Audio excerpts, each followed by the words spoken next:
Bonjour à tous et bienvenue au webinaire découverte de la donne Composite Modeler pour Abacus CAE. Donc, je suis Adrien Verly, consultant en simulation chez Keonis. Donc, pour petit rappel, nous organisons 2 webinaires par mois, généralement les mardis de 11h30 à midi, sur les sujets de la simulation, du design ou du système engineering. Donc n'hésitez pas à proposer vos sujets sur l'adresse mail qui est en bas de cette page. Nous avons également un petit site web dédié à la simulation, sur lequel vous allez pouvoir retrouver des articles, donc une petite base de connaissances avec des articles divers, hein, par exemple les nouveautés Abacus. C'est d'ailleurs pour information, Abacus 2021 est sorti il y a 2-3 jours. Et des tutoriaux. Et également, vous allez pouvoir retrouver tous nos webinaires en replay sur cette page. Donc le sujet du jour, c'est le Composite Modeler. Donc j'ai un petit agenda. Je vais d'abord faire un petit rappel sur ce qui existe dans Abacus pour le Composite. Ensuite, je vais vous détailler ce qui existe dans la donne Composite Modeler pour Abacus et une petite conclusion. Donc Abacus et le Composite. Donc, pour rappel, Abacus possède nativement énormément de fonctionnalités et des outils qui permettent de mettre en données et de modéliser vos plis composites. Vous allez pouvoir faire des calculs de dimensionnement simples, linéaires, entre guillemets, et vous allez pouvoir aller jusqu'à des modélisations plus avancées, complexes, avec toutes les capacités d'Abacus que vous devez connaître. Donc pour le dimensionnement linéaire, vous allez pouvoir faire des calculs statiques, des calculs dynamiques, comme le calcul modal, harmonique, aléatoire ou transitoire, également du flottement de l'air. En post-traitement, vous allez pouvoir analyser des critères de rupture comme Tsai-Il ou Tsai-Hu par exemple. Pour tout ce qui est non linéaire, vous pouvez réaliser des calculs donc évidemment statiques, dynamiques, transitoires, implicites ou explicites, etc. en prenant en compte des contacts, des matériaux non linéaires et tout ce qui est non-linéarité géométrique, les grandes déformations, les grands déplacements, etc. Les phénomènes les plus représentatifs pour le composite en non linéaire vont être tout ce qui est délaminage, rupture et propagation de fissures. Vous allez pouvoir analyser la délamination sur des comportements cohésifs, avec des éléments cohésifs ou surfaces cohésives, ou via la technique VCCT, Virtual Crack Closure Technique. La rupture par endommagement pour prédire l'initiation via des critères type Achine, ou depuis 2-3 versions, le critère LARC 05. Et pour la propagation de fissures, vous pouvez utiliser soit la méthode XFEM, ou également donc, la technique VCCT de nouveau. Un petit rappel sur les types d'éléments principaux pour le composite. Donc, vous avez 3 familles principales pour le composite. Les premières, c'est les coques conventionnelles, que vous devez connaître, qui est donc utilisé majoritairement pour le composite. Vous pouvez également utiliser tout ce qu'on appelle les continuum shell, donc qui sont des éléments volumiques, donc des hexaèdres, mais avec une formulation coque à l'intérieur. Et en dernier lieu, vous avez tout ce qui est éléments solides, volumiques, que vous connaissez. Et il existe du coup pour ces éléments volumiques, soit vous pouvez dire je vais mettre plusieurs éléments dans l'épaisseur de chaque pli, mais ça peut être assez gourmand. Ou sinon, vous pouvez également utiliser des solides multicouches qui peuvent avoir des propriétés du coup matériaux, plusieurs propriétés matériaux dans un élément. Bon, il existe également d'autres types d'éléments que je ne vais pas nommer ici. Il y a les éléments solid shell qui existent depuis pareil que 3, 4, 5 versions, et les éléments shear panel qui ont été introduits pour la version 2020, il me semble. Alors, pour augmenter les capacités d'Abacus en composite, il y a 2 add-ons disponibles qui sont donc payants. Donc, le premier, c'est celui qu'on va voir aujourd'hui, qui est le Composite Modeler pour Abacus, et le second, c'est l'add-on CZone for Abacus, donc, qui est un add-on qui va rajouter des capacités pour le crash des composites en explicite. En plus de tout ça, vous allez pouvoir trouver de nombreux plugins sur la base de connaissances. Entre autres, plutôt pour l'homogénéisation des composites, vous avez le plugin Micromechanics Plugin for Abacus. Vous pouvez également trouver des outils pour mettre en données facilement tout ce qui va être les honeycombs, derrière les nids d'abeilles, ou également d'autres plugins. Je ne rentre pas dans le détail là-dessus. Vous pouvez regarder sur la base des connaissances. Il y a pas mal de choses que vous pouvez télécharger gratuitement du coup pour vous aider à mettre en données vos composites. Ouais, donc je vais rentrer dans le vif du sujet maintenant. Je vais parler du coup de cet add-on Composite Modeler. Donc qu'est-ce que l'add-on Composite Modeler? Je vais l'appeler souvent peut-être CMA dans ce webinaire, ça va être l'abréviation. Donc c'est un add-on qui va augmenter Abacus, donc en ajoutant des fonctionnalités avancées pour les composites via la technologie Layup. Cette technologie, je vais revenir la page suivante. ça va permettre d'ajouter des fonctionnalités dans Abacus CAE de mise en données et d'analyse. Donc tout simplement, comment on l'active? Vous venez dans le menu ici, Plugin, Composite Modeler, Show Modeling Tab, et ça va venir vous ajouter un onglet CM, donc Composite Modeler, dans Abacus. Vous allez pouvoir également, dans le module visualisation, utiliser le plugin, donc Create Failure Criteria ici, pour calculer et ajouter des critères de rupture supplémentaires. Donc c'est un plugin qui existe depuis 2007, donc qui est quand même assez ancien, qui a 13 ans. Il nécessite une licence supplémentaire, donc le petit nom pour les industriels c'est QCM, et pour la recherche c'est QCM-edu. Depuis la version 2019, il est préinstallé avec Abacus CE, donc vous n'avez pas besoin de faire une installation supplémentaire. Il faut juste avoir la licence pour l'utiliser. Donc je parlais de la technologie Layup. Cette technologie, c'est une technologie qui existe chez le système qui permet de modélisation avancée des structures composites en liant la conception, l'analyse et la fabrication. C'est une technologie qui est présente chez Dassault Systèmes depuis 1992 grâce au partenariat avec la société Simulia Limited, qui est finalement acquise par Dassault en 2011. Donc c'est un produit complètement Dassault Systèmes. Donc elle est intégrée à différentes solutions. Donc CATIA V5, ça va être entre autres le module CATIA Composite Design, CPD que vous devez peut-être connaître, avec différents plugins, Advanced Fiber Modeler et Composite Link. Dans Simula Abacus, c'est le sujet de webinaire, c'est le Composite Modeler pour Abacus CAE. Dans la 3D Experience, ça va être différents rôles qui vont intégrer des bouts de cette technologie. Donc cette technologie Layup est également utilisée par des produits externes. Donc on retrouve entre autres Patron Laminate Modeler donc de MSC Software et Laminate Tool de Anaglyph Limited. Que va permettre de faire ce Composite Modeler pour Abacus CMA? La première chose, c'est d'importer la définition des composites venant de la conception. Deuxième chose, ça va être de mettre en données le composite de manière proche du processus physique de fabrication. Vous pouvez également prendre en compte le drapage pour définir précisément l'orientation des plis sur le maillage. Grâce à cela, vous allez pouvoir également vérifier la faisabilité du drapage et vous allez pouvoir mapper des données composites entre maillages. De manière après plus avancée, vous allez pouvoir également générer des modèles 3D volumiques à partir de la surface neutre et définir des matériaux composites sur les modèles volumiques existants. Vous pouvez du coup également utiliser des critères de rupture supplémentaires. Donc tout ça, c'est des points que je vais détailler dans les slides qui arrivent. Donc voilà. C'est vraiment un aperçu global de ce que peut faire le Composite Modeler. Donc le point important de ce que je viens de lister, c'est pourquoi c'est important de prendre en compte le drapage pour l'orientation des fibres du composant. Donc la manière de fabriquer un composite et la forme de la géométrie vont influencer l'orientation des fibres et le parallélisme des plis biaxiaux. Donc typiquement, si vous regardez l'image du bas, j'ai deux manières de draper ici la pièce. Je vais retrouver ici des orientations complètement différentes localement sur mon modèle. Donc ça va évidemment influencer la raideur de votre modèle et son comportement.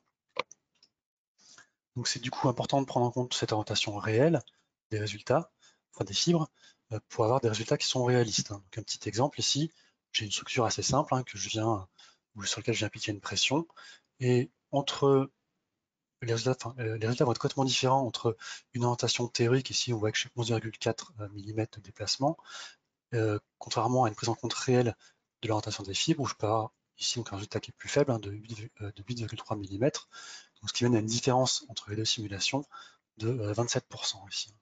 Voilà, c'est vraiment important de prendre en compte correctement l'orientation des fibres pour le dimensionnement de la fibre. Donc comment est-ce qu'on met en données les composites dans ce module? Donc ça va être une manière qui reflète le processus physique de fabrication. Donc pour rappel, quand on utilise Abacus CAE, on peut mettre en données le composite de deux manières.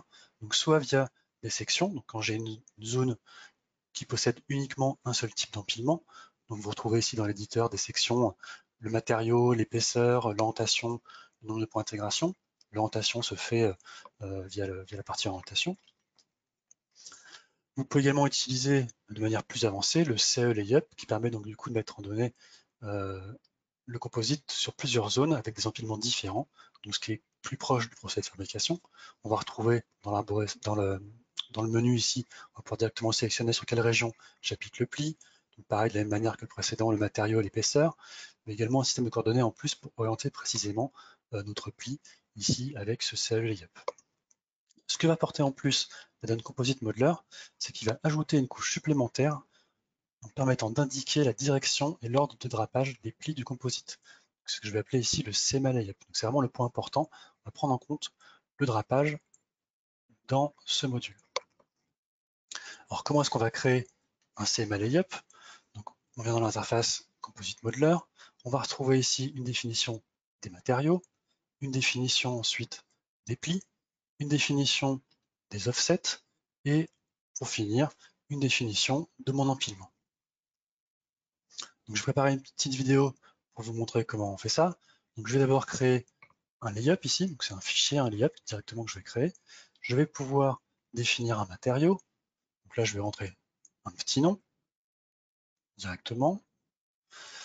Je vais pouvoir ensuite choisir le matériau que je veux utiliser. Donc, c'est un matériau aussi que j'ai créé directement dans Abaqus. Si j'avais importé mon layup, il serait déjà présent. Je vais pouvoir choisir, donc rentrer une épaisseur directement au niveau du matériau. C'est une grosse différence par rapport à ce qu'il y avait précédemment. Et je vais pouvoir également choisir le type de matériau. Je vais faire une petite pause, je suis allé un peu vite. Hop, donc soit un matériau projeté, soit biaxial, soit uniaxial. Ensuite, j'ai différentes propriétés que je vais pouvoir rentrer. Je vais pouvoir ensuite définir un pli. Donc un pli, ça va être quoi? Ça va être un nom que je vais pouvoir rentrer. Également, je vais pouvoir choisir le matériau. Et on voit qu'il y a différents onglets qui existent pour faire ça. Donc, ce qu'on fait le premier, c'est que je vais pouvoir sélectionner sur quelle phase j'applique mon pli. Ensuite, je vais pouvoir choisir le point de rosette pour le drapage. Et du coup, je vais pouvoir valider et créer mon pli. Donc, comme je vous disais, on retrouve différents onglets en haut. Je ne vais pas rentrer dans les détails, mais qui permettent de mettre en données précisément le drapage. Ce qu'on peut voir ensuite, c'est qu'en regardant mon pli composite, je vais pouvoir afficher directement de manière automatique, hein, vous voyez, c'est juste un clic, le pli mis à plat dans Abaqus CM. Et je vais pouvoir du coup venir zoomer et regarder l'orientation ici locale de mes fibres par rapport à ce que j'ai défini. Je vais pouvoir également facilement dupliquer ce pli pour par exemple changer l'orientation. Alors changer l'orientation, je peux le faire soit directement à ce niveau-là, parce que l'avantage c'est que je permets directement de visualiser l'orientation sur le modèle, mais je vais pouvoir également modifier l'orientation de mon tissu composite directement via le layup. Donc justement, ce layup, je vais retrouver à gauche la liste de mes plis définis et je vais pouvoir définir mon empilement directement à droite. Vous voyez, on va retrouver ici un angle de rotation supplémentaire que je pourrais ajouter pour définir mes rotations. Donc là, comme j'ai déjà défini, j'ai un seul pli défini à 0,45 degrés, je n'ai pas besoin de faire plus. Ensuite, je vais pouvoir valider et je vais pouvoir mapper tout ça sur mon modèle composite. Donc, qu'est-ce qu'un fichier layup? Donc, vous avez vu, j'ai créé un fichier layup au démarrage. C'est un fichier qui a une description riche du composite. Il va contenir à la fois le nom et les propriétés des plis composites et des matériaux. Vous voyez ici le nom et les propriétés matériaux. On retrouve par exemple ici des modules ici directement. On va retrouver également les propriétés de l'empilement et on va également retrouver des informations géométriques de position des plis via un maillage entre des nœuds et des éléments. Donc ce maillage, n'est pas forcément le maillage qui est utilisé par le calcul. C'est un maillage qui définit la position géométrique des plis. Donc on va pouvoir du coup mapper ensuite cette position sur un maillage autre que vous avez fait vous-même derrière dans Abaqus. Il va contenir également du coup tout ce qui est définition du drapage, entre autres le système de coordonnées de Rosette derrière, et toutes les informations nécessaires pour mettre en données le composite. Donc ce fichier permet de faire un lien avec la conception. Donc vous avez un lien bidirectionnel grâce à ce fichier layup. Vous allez pouvoir du coup importer et mapper des données entre CAO et maillage via ce fichier. Donc ce fichier layup, j'en ai parlé, donc c'est utilisé par Katia, entre autres et Composite Link. Et également, en plus, vous allez pouvoir mapper des données venant de FiberSim, donc de Siemens, qui est un add-on pour Renix, ProEngineer et Katia également. Et grâce à ce fichier, vous allez pouvoir également revenir vers la conception. Donc, c'est-à-dire que vous allez pouvoir vous-même modifier des plis, créer de nouveaux plis, et du coup les transférer directement à votre concepteur dans Katia derrière. Donc, on a beaucoup de clients qui utilisent cet add-on pour cette fonctionnalité-là.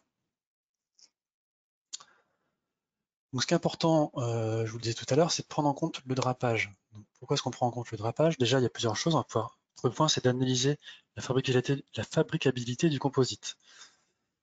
Vous savez que fabriquer un composite, ça va dépendre de la capacité de déformation en cisaillement de votre tissu composite. Du coup, le but, c'est d'éviter tout ce qui est pliage et déchirement de ce tissu. Et tout ça, c'est influencé par la courbure et donc de la forme qui va fortement influencer le drapage.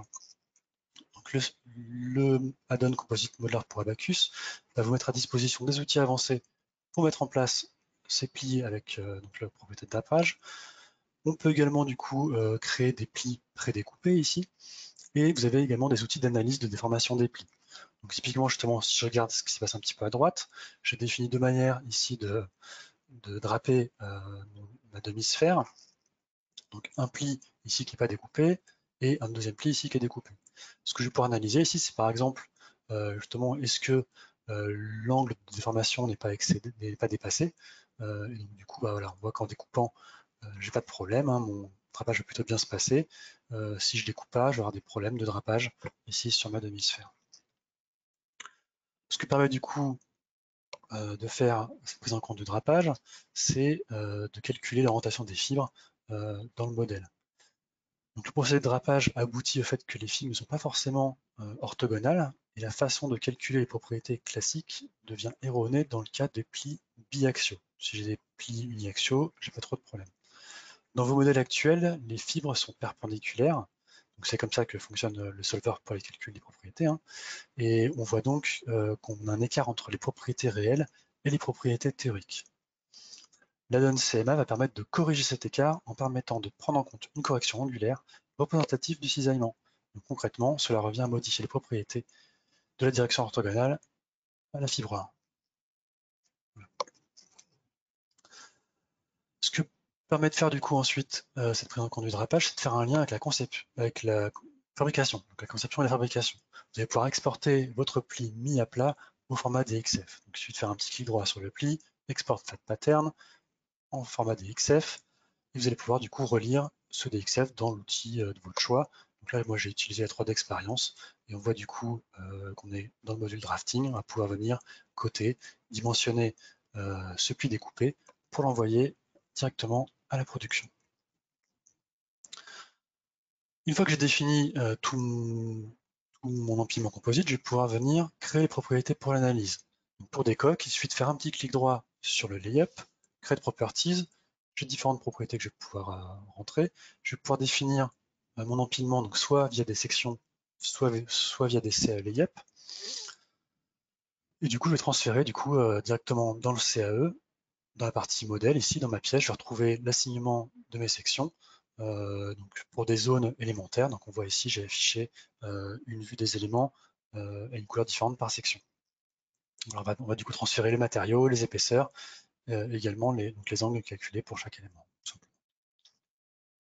Ce que permet également de faire le Composite Modeler, c'est de générer des modèles 3D volumiques à partir du maillage coque. Vous allez pouvoir générer des modèles soit en éléments continuum shell, hein, donc les coques épaisses, soit en éléments volumiques directement. Vous pouvez générer soit un élément pour l'ensemble des plis, dans ce cas-là, vous allez utiliser des propriétés multicouches dans l'élément, soit également générer des modèles avec un élément par pli. Dans ce cas-là, on préfère quand même utiliser les continuum shell qui ont des propriétés mécaniques, enfin comme ça utilise des propriétés coques, hein, une formulation coque, ça va être plutôt approprié un élément dans l'épaisseur. Et vous allez pouvoir également choisir une répartition manuelle,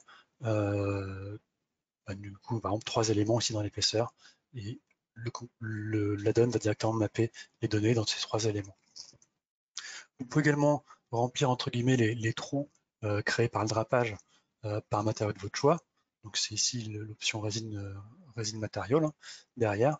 Et quand vous allez générer le modèle volumique, les propriétés du composite vont être directement affectées au modèle. Donc vous allez pouvoir directement ensuite utiliser ce modèle, hein, il est prêt pour le calcul derrière. J'ai un petit exemple, hein. J'ai ici une coque avec ses propriétés définies. Je vais pouvoir directement générer un modèle volumique. Quand je viens zoomer, vous voyez bien ici les plis qui apparaissent dans l'épaisseur. Une autre fonctionnalité du Composite Modeler pour Abaqus, c'est de pouvoir remplir des données composites dans des éléments volumiques existants. Donc vous allez pouvoir, entre guillemets, mapper des données venant soit d'un fichier layup, vous avez par exemple créé basé sur des surfaces neutres, soit d'un tableau CSV, donc directement un fichier texte, hein, vous pouvez éditer.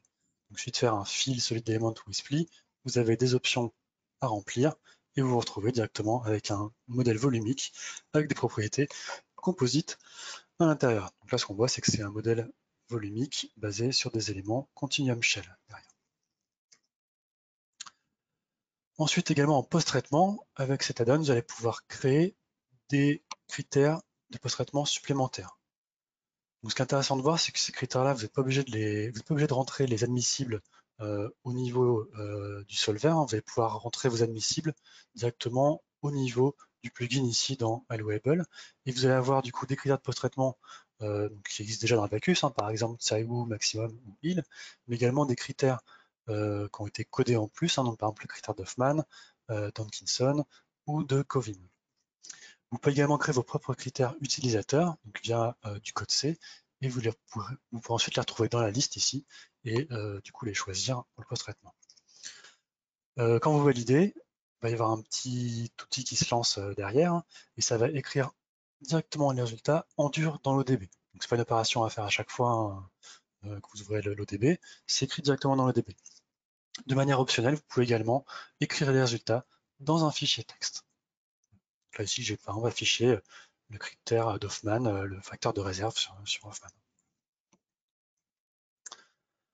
Un dernier point qui est intéressant, c'est que vous allez pouvoir vérifier l'orientation des modèles, donc sur tous les types d'éléments, à la fois les coques solides ou les éléments volumiques, hein, à la fois en pré-processing, c'est l'image ici à gauche, hein, je vois mon modèle volumique et je peux vérifier ici l'orientation des fibres pour chaque pli, mais également en post-processing.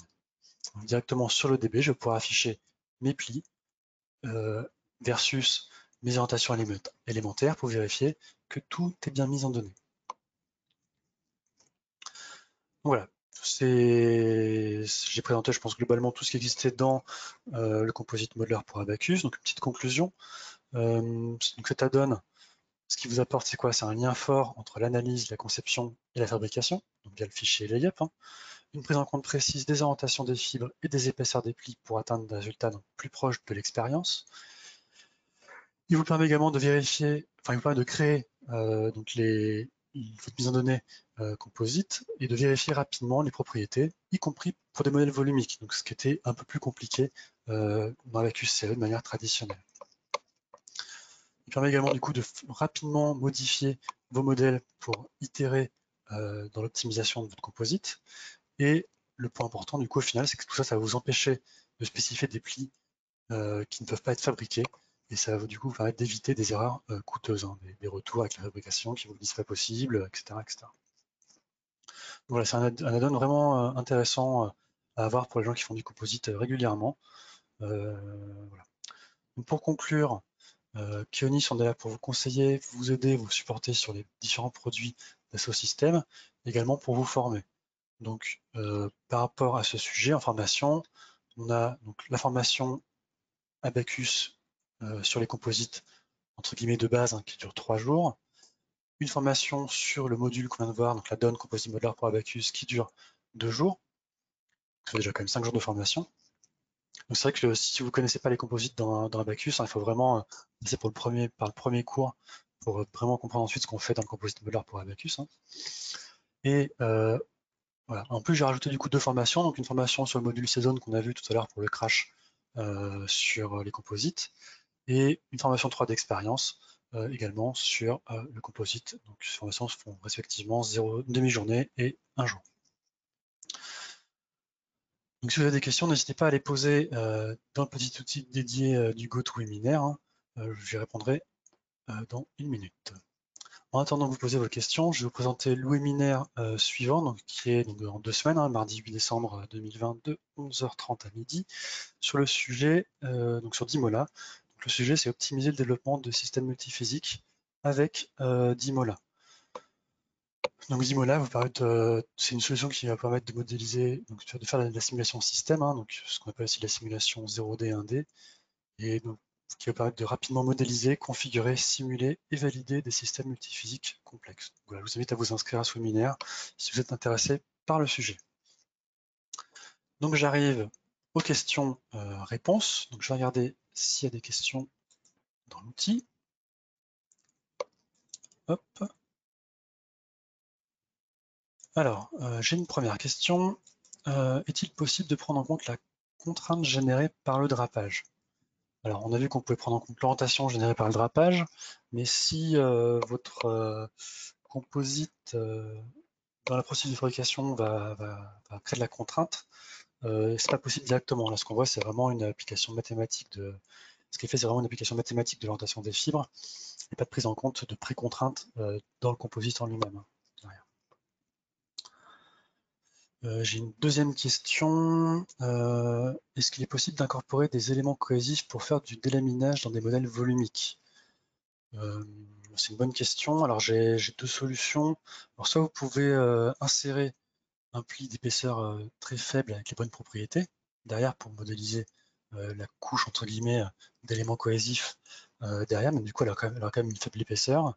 Soit sinon, vous pouvez également utiliser l'outil d'insertion d'éléments cohésifs qui est disponible dans le CAE, avec, donc, du coup pour des éléments à épaisseur nulle, hein, qui existe depuis, il me semble, 2-3 versions dans le CAE. J'ai une question également sur la 3D expérience. En 3D expérience, comment utiliser ce plugin? En 3D expérience, comme je disais tout à l'heure, il y a différents rôles qui prennent en compte la technologie LIAP. Vous avez la partie CATIA derrière qui va permettre de mettre en données justement le drapage, l'orientation des fibres, etc. Et il y a également un rôle de simulation qui permet de récupérer du coup l'orientation définie par le rôle de conception des composites et du coup de prendre en compte justement l'orientation des fibres exactement de la même manière que fait le CMA, hein, c'est vraiment la même technologie qui est derrière.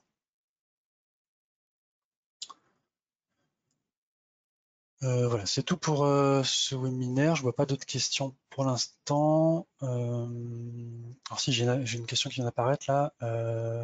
Alors, pour modéliser le drapage, est-ce que c'est une approche 3D ou 2D? Il me semble que c'est une approche 2D du coup, puisqu'on part vraiment de plis plats, hein, si je peux dire ça comme ça, de tissu plat, et on vient les draper de manière 2D derrière, hein, je pense. Enfin, ça reste des modèles 3D derrière, mais c'est drapé sur c'est entre guillemets une feuille que je viens appliquer sur le modèle pour l'orientation derrière. Quand j'utilise des coques, ça n'a pas de sens d'utiliser une technologie 3D, on va dire volumique pour le drapage derrière. C'est vrai que quand je viens générer le modèle volumique, l'épaisseur est bien pris en compte, donc l'orientation est également bien pris en compte par rapport au volume derrière. Donc il n'y a pas d'écart là-dessus. Donc bon, si vous êtes intéressé par plus de sujets là-dessus, vous pouvez m'envoyer un mail, on pourra en discuter sans problème. Alors, je ne vois pas d'autres questions. Mais du coup, bon là, ça va, j'étais dans les temps. Il nous reste 2 minutes, mais comme il n'y a pas d'autres questions, je vais arrêter ce webinaire maintenant. N'hésitez pas à nous envoyer des mails si vous avez d'autres questions. J'espère que ça vous a plu. Je vous souhaite une bonne fin de matinée, un bon appétit et j'espère à bientôt. Merci à tous. Au revoir.